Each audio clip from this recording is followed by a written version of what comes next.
The city of San Jose wants more AI. More on that next. Fear is building surrounding the security of international students. We'll tell you the latest coming up. Our library is about to check out. Stay tuned to learn more. From the School of Journalism and Mass Communications at San Jose State University, your source for what's happening with a fresh perspective on today's issues. You're watching Update News.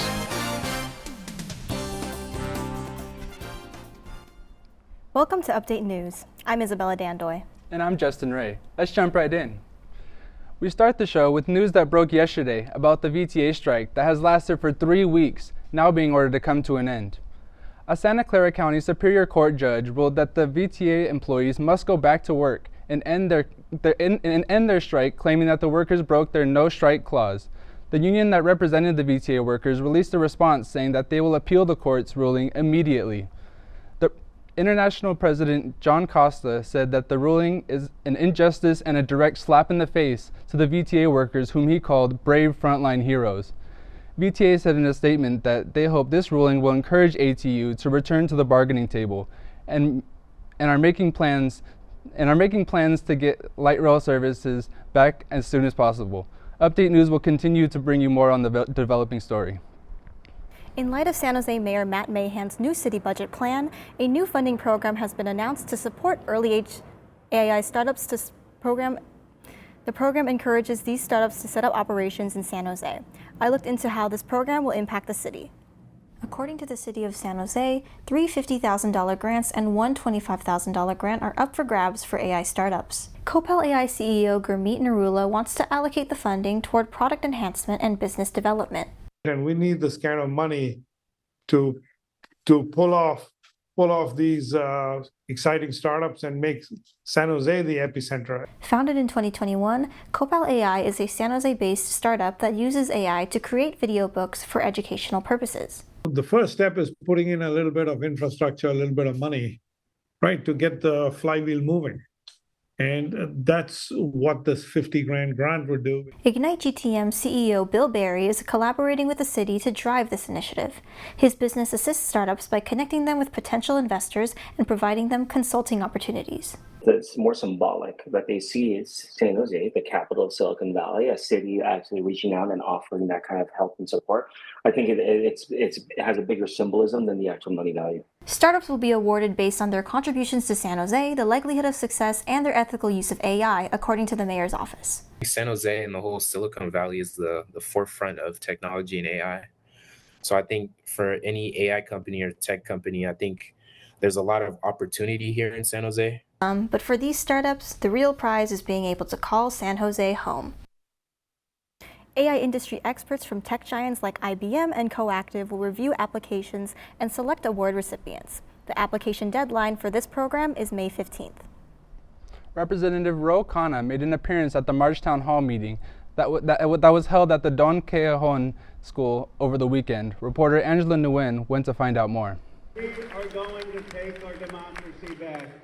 Congressman Ro Khanna has been advocating for accessible higher education since elected into office in 2017. Meeting attendees voiced their concerns about how Ro Khanna addressed the safety of international students, better known as F1 students. Katie Campondanico, a town hall attendee, believes that Ro Khanna did not state initiatives addressing F1 student safety. Legislators kind of get into like a rhetoric or kind of a speech, but it's like, I think what people are looking for, and especially students at San Jose State, they're looking for, what do I do? So now I'm scared about being deported. I'm afraid. What do I do? Where do I go? Where can I find help? Bondanico emphasizes that Khanna should push for initiatives to protect F1 students. Gay Howard, a town hall meeting attendee, believes Khanna is making an effort to combat F1 student safety. What I'm seeing from him that's new for the first time is that he's getting out of the district and going to red districts and talking, and that's the change. That is not the district. For Howard, she wants to see other legislators like Khanna be a bigger advocate for students and their education. Larry Gersten, an SJSU political science professor, urges residents to utilize their First Amendment rights. Speak out loudly, protest, be heard, let your members of Congress know what's at stake for you. Gersten believes that if citizens continue to stand up for their rights, change will come. Bay Area residents are hoping that their concerns will be met with solutions through attending more town hall meetings. In Santa Clara, Angela Nguyen, Update News. President Donald Trump signed an executive order to cut out some funding to the Institute of Library Services around the nation. Our reporter, Yuvia Limon, has the story. Libraries have a set time from the moment they open to the moment they close. But now library doors might be closing for good, as President Trump threatens grants to state program, which funds local libraries due to a $46 million budget defect, where all departments in San Jose were asked to trim their budget by 12%. SJSU student Diana Martinez visits SJSU's on-campus Dr. Martin Luther King Library often, believes that taking away public library access will take away a part of history. President Trump doing this, it's not good at all, because it's just going to restrict us more from learning and being more engaged in our community, in literature, which is very important for us as human beings. According to the California State Library, there were 87 million visitors of public libraries and 800,000 students that visited CSU libraries every week. The Village Square Branch Library on the east side of San Jose is part of the San Jose Public Library. The facility says that they will do what they can to make sure the staff is protected first. Won't speak for anyone except for myself. From what I've heard, they're trying to, cut things that basically do everything except target employees first, which is good to hear. While some employees are relieved their position is secure, some parents and guardians are concerned about how the closure will impact their children. Library is also a place where they may meet other kids, Sometimes kids, they like especially in higher grades, not at this, my elder one, for example, he meets his friends at library to do some assignment. With the pressure of budget cuts, it remains to be seen how local libraries attempt to keep their resources accessible to the community. In San Jose, Yuvia Limon, Update News. Members of the LGBTQ community gathered to celebrate Transgender Day of Visibility on Monday. Our reporter Abel Tariku has more on the story. The Office of LGBTQ Affairs and the Q Corner gathered here on James P. McEntee Plaza in order to celebrate and uplift the transgender population. Attendees witnessed the raising of the transgender flag to honor the community. Members of the LGBTQ community and allies gathered to witness the event. Recent executive orders made by U.S. President Donald Trump have targeted the transgender community, such as banning the trans community from the military and playing in women collegiate sports. Multiple speakers came to give speeches sharing their stories and experiences. One speaker was Tiffany Woods, a member of the trans community who was confident the community can persevere through tough times. As long as we stay collectively together and united, we are powerful, and I think we're going to overcome every challenge thrown at us. This day for some is symbolic and reassuring that the transgender people have a voice and a safe space. For the community, it's emblematic, it's symbolic, showing a sense of safety in this space. One detail announced was that starting this year, the trans flag will be up not only for Trans Visibility Day, but all year round. I think it's a profound statement of leadership, of values, of valuing our community, diversity, equity, and inclusion at a time when others are retreating. Means that we have that support every single day, not just once a month, not just 1 month out of the year. The transgender flag waves tall as a symbol of hope for the transgender community and their allies. In San Jose, Abel Tariku, Update News. Want to take a trip across the globe? Head across the world in our reporter Sophie Cipriano's segment, Spinning Around the Sphere, where she will inform you about the major headlines across the globe. Starting this week off in Turkey, major political turmoil over Turkish President Recep Tayyip Erdogan's arrest of political opponent and mayor of Istanbul, Ekrem İmamoğlu. İmamoğlu was said to be Erdogan's political opponent for the presidency and was arrested at his home on accusations of corruption and terrorism. With the arrest, protests have erupted in Istanbul. Some people have turned to boycotting companies that support Erdogan. In Yemen, citizens believe that the U.S. is responsible for current airstrike attacks. Houthi rebels in Yemen are saying how airstrikes have begun to hit northern Yemen. Houthi-affiliated media outlets report that 17 airstrikes were carried out and that the U.S. is responsible for them. Heading to South America, on Wednesday, 3 out of 5 of Brazil's Supreme Court justices voted to put former Brazilian President Jair Bolsonaro on trial for allegedly attempting a coup. In 2022, after his presidential defeat, Bolsonaro was charged with attempting to stage a coup, attempting to overturn the vote, a plot to assassinate the new president-elect, and other charges. This concludes Spinning Around the Spear with Sophie. Tune in to next week for the latest headlines. We'll have more for you when we come back. Southwest has Spartans heated. We'll tell you why after the break.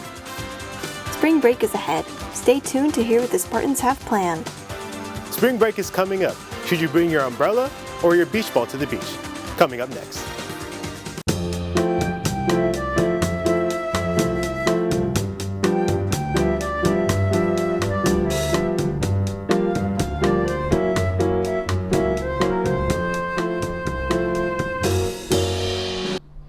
Southwest Airlines, known for its free checked bag policy for years, has announced a major shift in its pricing strategy. With spring break near, reporter Mohammed Najimi asked San Jose State students how this is affecting their plans.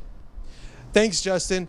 On March 11th, Southwest Airlines announced it will be eliminating its free checked bags policy. Some students at SJSU expressed their disappointment with the decision.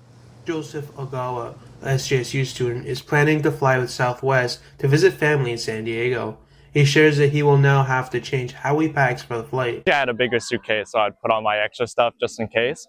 But I'm definitely just gonna have to carry like my tiny, small suitcase that I'll like carry on and pretend like it's a backpack. Tickets purchased on or after May 28th, Southwest customers and all but the top-tier fare class will have to pay for checked bags. Spring break allows students to visit their families, and Southwest was a popular choice for many students because of the lower priced fares and the free checked bags.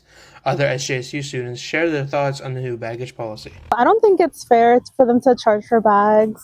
Just a lot of people, they rely on Southwest for their free check-in bags, so I think the policy is unnecessary. Southwest used to be my go-to ever since, and I've been taking domestic flights, but like that's well, if they're gonna keep it as a permanent policy, then I will definitely look at other options. Update News reached out to Southwest Airlines but were unable to comment. However, they did share a news release of the president, CEO, and vice chairman stating why the change was made. It's about securing our future.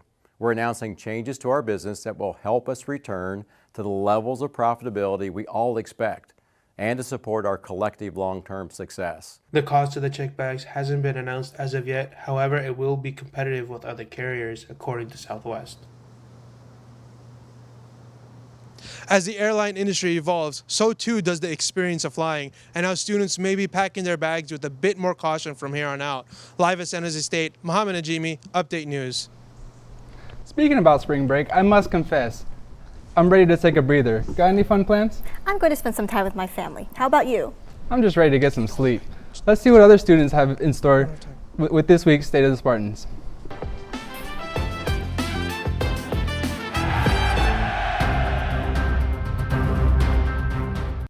I'm going to go back home to Ventura, and I think I'm going to surf as much as I can. I'm going to go visit my dad in Arizona, and my friend from England is coming down to LA, and we're doing a camping trip, probably going back up north to San Jose, but we're kind of picking up friends along the way, and then probably bar hopping in Los Angeles. I plan on going to East Coast and just hanging out there with a few friends, but yeah. My plans for spring break are to go back home, spend some time with family, see some of my best friends. I haven't seen them since January. I really miss them. Can't wait to see them again. And I got a lot of homework I got to do too. So be productive, but also having a little bit of fun. Just hanging out with my sorority sisters and catching up with my other friends too. I think we're going to San Francisco and Santa Cruz Boardwalk. I'm going to Hawaii with my girlfriend. I'm going to hang out with my grandma down in Southern California and go swimming, go see some museums.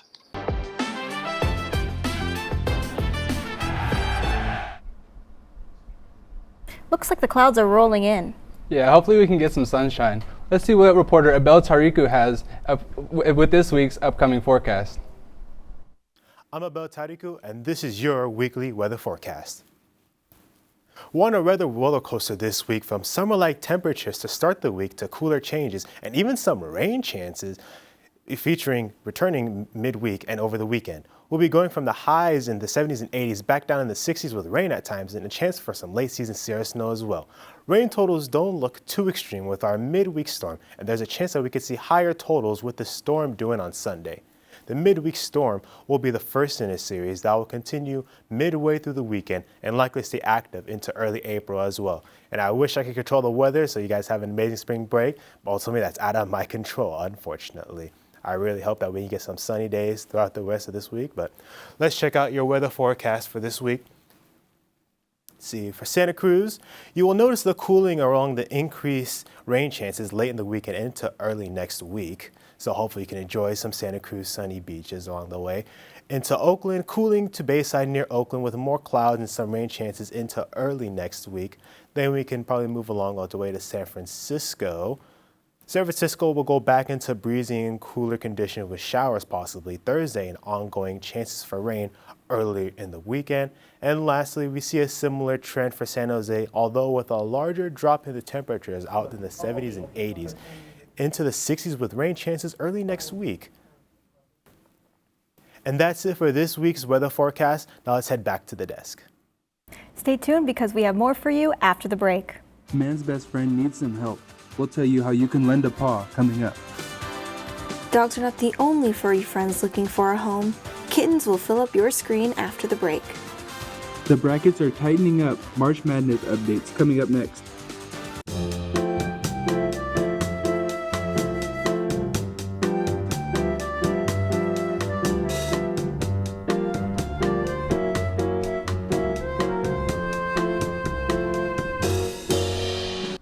With animal shelters reaching their capacity following the LA fires, adoption events are becoming necessary for our furry friends. I went to cover one of these events to find out more. In the U.S., over 3 million dogs enter the animal shelters each year, and less than 2/3 of those animals actually find homes, according to the ASPCA. Following the LA fires in January, many shelters became overcrowded with animals that were rescued, making existing issues in the shelters more severe. California has definitely a stray and neuter and spay issue that we're too smart for. Californians, we're smart people, we're innovative people.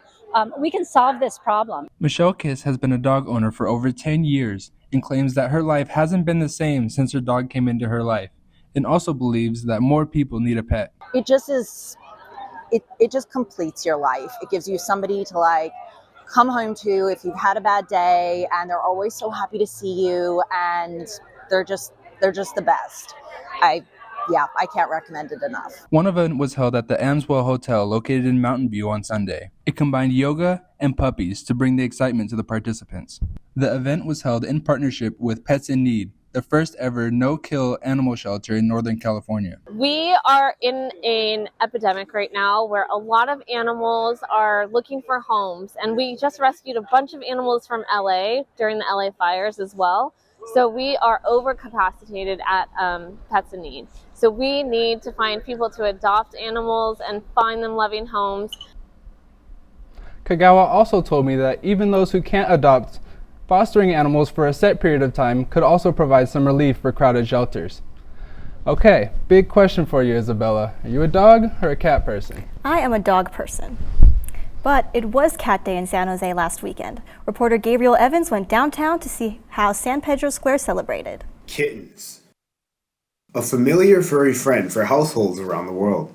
Over the weekend, the San Jose Downtown Association and SJ Made Moment collaborated to bring some joy to San Pedro Square. The event lasted from noon to 6 p.m., and its main attraction was a kitten lounge for cat lovers to interact with kittens up for adoption. The cats were provided by Mini Cat Town, a cat adoption nonprofit that specializes in rescues and foster programs for kittens.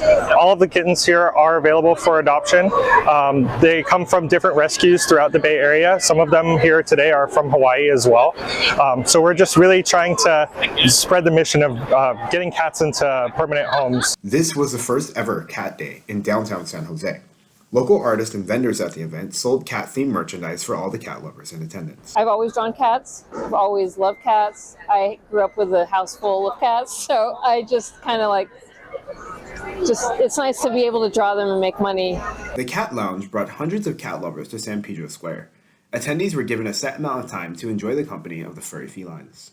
What is there not to love about cats? I think that they're the sweetest little creatures. They would never do you any wrong. They're like your best friend. They would never wrong you. They just like to eat and look cute and bite you sometimes, but it's because they love you. Help people all across the world cope with the difficult stresses of life. So, how do your cats help you? In San Jose, Gabriel Evans, Update News. Every March, college basketball fans enjoy watching the biggest tournaments of the year, and people fill out their brackets, but nobody seems to come close to getting it perfect. Our reporter Ira Moreno has more on the story. In March, college basketball plays its most popular and biggest tournament of the season. A big part of March Madness is the brackets, where people predict which teams will advance to the next round. Millions of brackets are filled out each year by fans, and the chances of even getting close to perfect is slim. Probably even get like the first couple of games right, probably still 1 in a million or something. So that's what you see like overnight.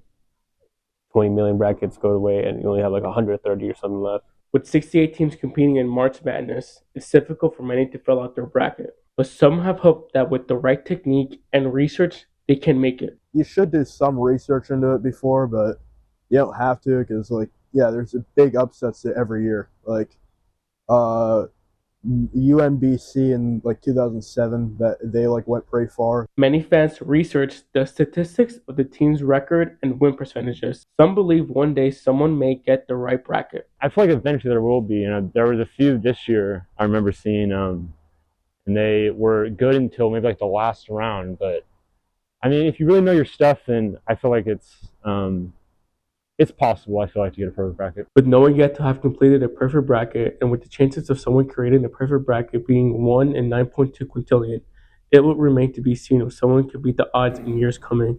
In San Jose, Ira Moreno, Update News. A lot of changes are happening with SJSU sports. Let's go live with our reporter Larry Larkin for more with Spartan Sports Central. Welcome to Spartan Sports Central. I'm Larry Larkin. San Jose State men's basketball guard Latrell Davis and center Robert Baihola have entered the transfer portal. Davis led the Spartans in three-point shooting percentage in the 2024-2025 season. On to women's basketball, San Jose State Director of Athletics Jeff Konya announced that women's basketball head coach April Phillips will not return. She was 23-71 in her 3 seasons. 4 players, including Sydney Summers, have entered the transfer portal. On to women's gymnastics. Madison Gustitis has been selected to compete on the beam in the NCAA Salt Lake City Regionals, which will take place next Thursday at noon. Yesterday, Konya announced the hiring of Sonia Corvello as San Jose State's new women's soccer head coach. She held the same position at Sam Houston the last 3 seasons. On to women's tennis. San Jose State is 13-1, which is their best start since the 2020-2021 season when they started 14-0. The Spartans are coming off a 4-0 win against Colorado State, which was this past Sunday at home.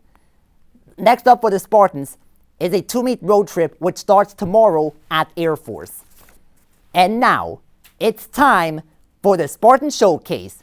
This is the Sport of the Week. This week, we're going to highlight the baseball team, who has a home 3-game series this weekend at home against Fresno State, which starts tomorrow.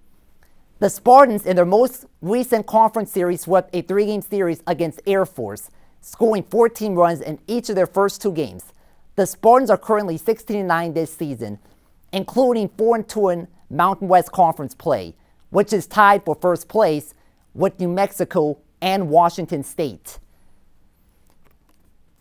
After a non-conference game this Tuesday at Pacific, the Spartans will head to Pullman for a 3-game series against Washington State, which starts next Friday at these posted times and dates.